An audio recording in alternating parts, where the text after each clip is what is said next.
ఏమీ తేడా లేదు. ఇతని చరిత్ర ఏంటంటే లెటర్లు రాయటం ఇంతవరకే మిగిలింది. 2025లో రాసిన లెటర్కి 2026లో రాసిన లెటర్కి ఒక పేరా యాడ్ అయింది. దీన్ని చాట్ జీపీటీలో ఒక ప్రింట్ తీసుకుని రకరకాలుగా ఒక పారాగ్రాఫ్లు మార్చుకుని చేసిన లెటర్లు. దీన్ని చూసుకుని మీరు అందరూ ఏమంటారు, రోజు ఏదో ఆరోపణ అంటారు. కొత్త ఆరోపణ ఏమన్నా ఉందంటే మీరు డెఫినెట్గా అడిగితే నేను ముందుకు వచ్చి సమాధానం చెప్పడానికి నేను ఎప్పుడూ కూడా రెడీ. ఒక విషయం చెప్తున్నా, మీరు తెలుసుకోవాలి. 2009లో ప్రజారాజ్యం చిరంజీవి గారు ప్రారంభించారు. చిరంజీవి గారు ప్రజారాజ్యం ప్రారంభించిన సమయంలో ఈయన ఆ రోజు ప్రజారాజ్యంలో చేరాడు. ఆ రోజు బయటకు వస్తాయి ఈయన అన్న మాటలు ఏంటంటే, చిరంజీవి గారిని కానీ పవన్ కళ్యాణ్ గారిని కానీ అరవింద్ గారు కానీ వీళ్ళు టిక్కెట్లు అమ్ముకున్నారు, వీళ్ళు ఫ్రాడు. ఇది ఆయన చెప్పిన డైలాగ్. ఆ రోజు అందరికీ మీడియా మిత్రులందరికీ తెలుసు. తర్వాత 2014లో ఈయన కోనేరు రాజేంద్ర ప్రసాద్ గారు పోటీ చేశారు.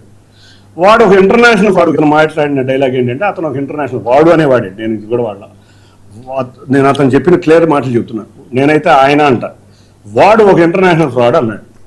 2019లో ఈయన మీద పీవీపీ గారు పోటీ చేశారు. వారిని కూడా ఒక ఇంటర్నేషనల్ ఫ్రాడ్ అన్నాడు. ఈ అన్నిటికన్నా ముఖ్యంగా మీరు ఆలోచిస్తే 2019లో విజయసాయిరెడ్డి మీటింగ్ తర్వాత మీరు ఆలోచించండి, చంద్రబాబు నాయుడు గారిని కుప్పం చూసుకో, లేకపోతే అచ్చెన్నాయుడు గారిని ఇంకోటి చూసుకో, లేకపోతే 2014-19లో నిన్ను గెలిపించిన బోండా ఉమ, బుద్దా వెంకన్న, నాగుల మీర, దేవినేని ఉమ, ఏళ్ళని తప్పితే ఈ రోజు వైసీపీని విమర్శించింది లేదు, ఇంకోటి లేదు. అన్నిటికన్నా ముఖ్యంగా ఇంకోటి చెప్తా, ఈనాడు రామోజీరావు గారిని విమర్శించాడు, టీవీ5 బిఆర్ నాయుడు గారిని విమర్శించాడు, టీవీ9ని విమర్శించాడు, ఆఖరికి మహాన్యూస్ని విమర్శించాడు, ఆంధ్రజ్యోతి రాధాకృష్ణ గారిని అయితే అన్ని అనరాని మాటలన్నీ అన్నాడు. ఈయన విమర్శించింది ఒకటి, సాక్షి పేపర్ని ఏ రోజన్నా విమర్శించడం ఎవరన్నా చూసారా? సాక్షి మిగతా మీడియా చిన్న చిన్న విలేకరులను కూడా మీరు చూసాం. 2019 నుంచి 23 వరకు మీ అందరినీ బిర్యానీ పొట్లాలకు అమ్ముడిపోయారు, ఆఖరికి మందు బాటిల్కి అమ్ముడిపోయారని రకరకాల వ్యాఖ్యానాలు మిమ్మల్ని అందరినీ చేసిన రోజులు ఉన్నాయి. అటువంటి వ్యక్తి కొత్తగా నన్ను విమర్శిస్తాడని నేను అనుకుంటాను. నాకు పెద్ద విషయమే ఉంది. ఇతను మీరు చూస్తే ఆఫీస్లో ఇటుపక్క స్థలం ఆకుపై చేయడానికి అతన్ని తిట్టాడు, ఇటుపక్క ఒక హోటల్ చిన్న వ్యక్తికి అటుపక్క చూశాడు, రోజు మీడియాలో చూసాం. ఆ రోజు ఏబి వెంకటేశ్వర గారు 250 మంది 300 మంది పోలీస్ ఫోర్సులు పెడితే కానీ రోడ్డు మీద స్థలం చేయలే. పక్కన హోటల్ వ్యక్తి పాపం అతను చిరు వ్యాపారస్తుని కూడా అడుగున్నాడు. ఇతను విమర్శించని వ్యక్తి అంటూ ప్రపంచంలో ఉన్నాడు అంటే ఒకే ఒక వ్యక్తి, అది జగన్ రెడ్డి.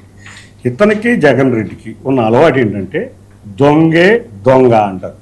దొంగే దొంగ అని ఎందుకంటారంటే, జగన్ రెడ్డి బాబాయ్ వివేకానంద రెడ్డిని హత్య చేసి గౌరవ ముఖ్యమంత్రి నారా చంద్రబాబు నాయుడు గారి మీదకి తోశాడు. అట్లాగే వీళ్ళు స్కాములు చేస్తాయిన ఈ పెద్ద మనిషి, ఈ స్కాములు నేను చేశానని దొంగే దొంగ దొంగ అని అడుతూ ఉంటారు. వీళ్ళకున్న స్ట్రాటజీ సైకాలజీ అంతా ఇదే. ఇంకో విషయం చెబుతున్నా, ఈయనకి పరోక్షంగా సీట్ ఇచ్చి ఆర్థికంగా ఇబ్బంది ఉన్న సుజనా చౌదరి గారిని ఏమన్నాడు, మొన్న బ్యాంక్ స్కామర్ అన్నాడు. లోకేష్ గారిని ఏమన్నాడు, టికెట్లు అమ్ముకున్నారని. గౌరవ తండ్రిలాగా బిహేవ్ చేసి చంద్రబాబు నాయుడు గారిని ఏమన్నాడు, ఇంకా రోత డైలాగులు వాడాడు. ఈ రోతే ఇతని చరిత్ర. ఈ రోత నిన్న 15 రోజుల నుంచి నేను చూస్తున్నా. నేను మాట్లాడిన విధానంలో ఎక్కడా అతన్ని అగౌరవపరిచి మాట్లాడింది లేదు. మీరు గుర్తుంచుకుంటే 5 సంవత్సరాల బ్యాక్ నా శ్రీమతి మీద ఒక స్టిక్కర్ కేసు ఉన్న సంఘటన కూడా గుర్తు చేసుకుంటా. ఆ రోజు కూడా నేను ఏ రోజు కూడా నాని గారు అనే మాట్లాడాను, కానీ ఏ రోజు అసభ్య పదజాలం వాడతాను. ఇప్పుడు దొంగ ఏంటి, చార్లెస్ శోభరాజు దొంగలో ఓకే, మరి విజయమాల్య ఆర్థిక నేరస్తులు, దొంగలు ఏదన్నా ఇంట్లో దొంగలు చేస్తున్నారేమో. ఆర్థిక నేరస్తులు దేశ ఆర్థిక పరిస్థితిని దారుణంగా ప్రభావితం చేస్తారు. 2 విషయాలు చెప్తున్నా. ఇటువంటి ఆర్థిక నేరస్తుల వల్లే ఇవాళ మన భారతదేశం మన ప్రజలకు అందాల్సిన ఫలాలు అందట్లా. ఒక ఎంపీ కింద, ఒక ప్రజాప్రతినిధిగా నేను బ్యాంకు వారిని ఒకటే క్వశ్చన్ చేస్తున్నా, ఎందుకు ఈ స్కామ్ని మీరు బయట పెట్టట్లేదు? ఇదిగో మీ లెటర్లన్నీ ఇస్తున్నా. ఒక రైతుకి, ఒక కూలీకి, ఒక ఆటో డ్రైవర్కి, ఒక స్కూటర్కి, ఒక హౌస్ దీనికి చేసే వ్యక్తులకి వెంటనే సీజ్ చేసేవాళ్ళు మీరు 11 సంవత్సరాల నుంచి ఆస్తులు అనుభవించుకుంటా, ప్రజల ఆస్తులతో షికారులు తిరుగుతా, ప్రజల ఆస్తుల్లో పార్టీలు చేసుకుంటా, ప్రజలు ఇచ్చిన ఇంట్లో ఉంటా, ఒక్క రూపాయి కూడా తీసుకుంటా, వచ్చే ఆదాయాల్లో కూడా హోటల్లో కానీ హోటల్ రన్ అవ్వట్లేదా? మీ అందరికీ తెలుసుగా హోటల్ రన్ అవుతుంది. మరి ఆ డబ్బులు ఏమవుతున్నాయి? ₹1 బ్యాంక్కి వెళ్ళిందా? మరి హోటల్లో బ్యాంకులోనే ఉందిగా, మరి ఏమవుతుంది? దానికి ఒకటి మళ్ళీ దొంగ కంపెనీ, ఓ సూట్ కేసు కంపెనీ పెడతారు. ఆ సూట్ కేసు కంపెనీ కుటుంబ సభ్యుల పేరు మీద ఉంటుంది. అది లీజ్ తీసుకుంటున్నారని దాంట్లో జిఎస్టీ కూడా ఎగ్గొడతాం. ఆఖరికి ఇన్కమ్ ట్యాక్స్ ఎగ్గొడతా. ఇటువంటి పలు నేరాలు, ఆర్థిక నేరాలు చేస్తానే కాకుండా 120 కోట్ల ప్రజాధనాన్ని మింగినటువంటి వ్యక్తుల గురించి బ్యాంకులు ఎందుకు తీసుకుంటున్నాయి, ఎవరు ఇన్ఫ్లుయెన్స్ వాడుతున్నారో తెలుసుకోవాలన్నా. ఒకటే చెప్తున్నా, ఆ 2019-24 సంవత్సరాల్లో జగన్ రెడ్డితో కాంప్రమైజ్ అయ్యి బ్యాంక్ అధికారులతో లాలూచి అయి ఈ ఫైలును మూల పడేయటం వల్లే ఇది బయటికి రాలేదు. ఇవాళ మా ప్రభుత్వం వచ్చినాక ఈ ఫైల్ రన్ అవుతుందని దొంగ అని ఎవరినో అంటే ఆ దొంగ అన్నట్టు ఇది చెప్తుంది. నేను ఏదైనా కూడా మీకు ఆధారాలతో ఇచ్చాను. నేను పసలేని సోషల్ మీడియాలో ఒక ఫేస్బుక్ ఉంది కదా అకౌంట్, ట్విట్టర్ ఉంది కదా అని రెట్టలు ఎవరి మీద వేయలే. రెట్టలేసే వ్యక్తి కేశినేని నాని గారు. కానీ నేను ఎవరి మీద రెట్టలేట్లా, నేను ఆధారాలతో సహా ఇచ్చాను. దమ్ము ధైర్యం ఉంటే ఇది తప్పు, ఈ ఆధారాలు తప్పు అని మీరు ఛాలెంజ్ చేస్తున్నాను మీ వేదికగా. నేను చెప్పిన ఏ ఆధారమైనా తప్పు అని కనుక వచ్చి నిరూపించి మాట్లాడగలిగే వ్యక్తి అయితే రమ్మనండి. ఇక గత 9 రోజులుగా చూస్తే నేను నా స్టాఫ్ ఎవరితో యాసిడ్ పోసానంట, ఆ పేరు చెప్పడం, యాసిడ్ పోసానంట, చెయ్యిపోయిందంట. ఈ యాసిడ్ పోసి చెయ్యిపడిన వ్యక్తులందరూ కూడా సోషల్ మీడియాలో చెప్పారు, బాబు ఒక 20 సంవత్సరాల నుంచి మేము ఆయనతో ఉంటున్నాం బాబు, నువ్వేంట్రా నాన్న అని. ఇదే వ్యక్తుల పేరు మీద మీరు చూస్తే 2025లో ఇచ్చిన లెటర్లో కూడా ఆ వ్యక్తులందరూ దొంగతనం చేశారని పెట్టిండు లెటర్లు. ఈడీ ఎంక్వైరీ చేయాలి. ఆ వ్యక్తులు అంట నా దగ్గర దొంగతనం చేశారంట. మళ్ళీ ఇంకో రోజు వచ్చిన లెటర్లు ఏమంటాడంటే, ఆ 20 సంవత్సరాలు చేసిన వ్యక్తులు ఉన్నారు కదా, వాళ్ళు నీకు రోజు ₹1 వస్తున్నాయి కదా, 20 కోట్లు తీసుకుంటే తప్పే ఉన్నాను. వాళ్ళు పెట్టిన సమాధానికే సమాధానం ఇవ్వలేవు. ఏడయ్యా ఎవడు యాసిడ్ పోసిన వ్యక్తి ఎవడు? నాకు మీ అందరికీ తెలుసు, నా దగ్గర ఉండే వ్యక్తులు ఎవరో తెలుసు. ఆ 5-6 పేర్లు చెప్పిన 5-6 పేర్లు మీ ముందు ప్రజెంట్ చేస్తా.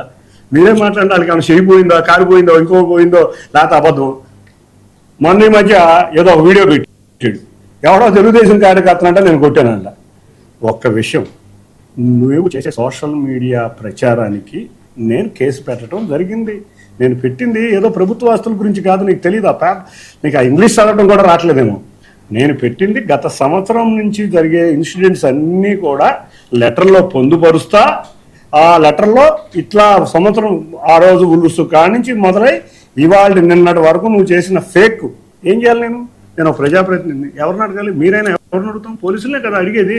అంతేగాని దౌర్జన్యాలు, రోడీలు చేసి లేకపోతే చెత్త ప్రచారాలు చేస్తామా? మాట వ్యక్తులం కాదు కదా, సంఘ విద్రోహులం కాదు కదా. పోలీస్ డిపార్ట్మెంట్ని అప్రోచ్ అవ్వడంలో తప్పేమన్నా ఉందా చెప్పండి. సోషల్ మీడియాలో మీరే చూశారు.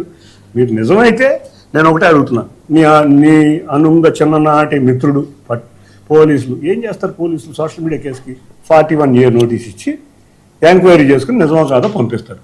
దానికి పారిపోవాల్సిన పని ఉంది, ఫోన్ స్విచ్ ఆఫ్ చేయాల్సిన పని ఉంది.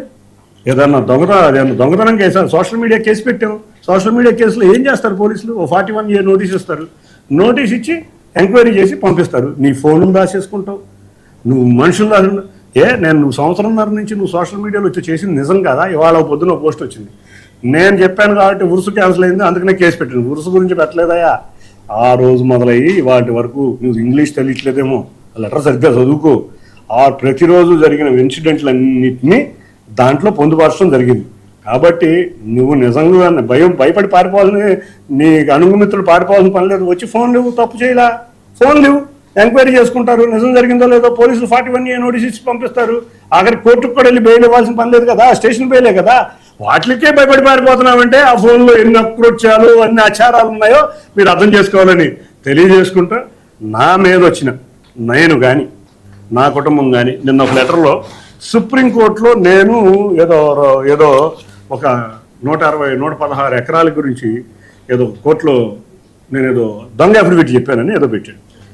ఒకటే క్లియర్గా చెప్తున్నా, నా పేరు మీద కానీ నా కుటుంబం కానీ సుప్రీంకోర్టులో కానీ 2 తెలుగు రాష్ట్రాల్లో ఉన్న హైకోర్టులో కానీ ఏదన్నా నేను పిటిషన్ కానీ ఏదన్నా నేను